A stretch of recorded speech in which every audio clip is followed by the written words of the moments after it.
అందరికీ బతుకమ్మ శుభాకాంక్షలు. నేను మీ వంశీ. నేను ఇవాళ మనం చేసుకోబోతున్నాం అటుకుల బతుకమ్మ రెండవ రోజు. అండ్ ఆ రోజు మనం ఏ ప్రసాదం చేసుకోబోతున్నామో చాలా ఈజీ ప్రసాదం అండి ఇది మనం ఇప్పుడు ఎలా చేసుకోవాలో అనేది చూద్దాం. దానికంటే ముందు మేము ఫుడీ రూల్స్ తరఫు నుంచి బతుకమ్మ పండుగ రోజు మనం ఏం చేస్తామో, మన పండుగ ఎలాంటిదో, ఎంత రంగులతోటి నిండి ఉందో అది ఒక మంచి షార్ట్ ఫిలిం, ఒక వీడియో సాంగ్ లాగా తయారు చేసి మేము అప్లోడ్ చేస్తాము. అది మీరు చూడాలంటే ఈ ఐ బటన్ని ప్రెస్ చేయండి, లేదా కింద ఉన్న డిస్క్రిప్షన్ బాక్స్ని చూడండి. Until then will jump into the recipe.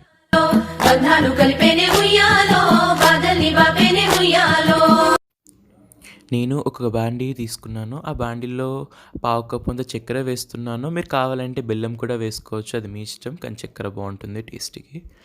And ఇంకా పావు కప్పు పుట్నాల పప్పు తీసుకున్నాను. అర్ధ కప్పు సన్నటి అటుకులను తీసుకున్నాను. అంతే అండి ప్రస్తుతం. చాలా ఈజీ. నాకు తెలిసినంత వరకు అయితే చాలామంది చేసుకునే ఉంటారు, కానీ చాలామందికి రేషియోస్ తెలియదు. చాలామంది చక్కెర ఎక్కువ వేసేస్తారు, పుట్నాలు తక్కువ వేస్తారు.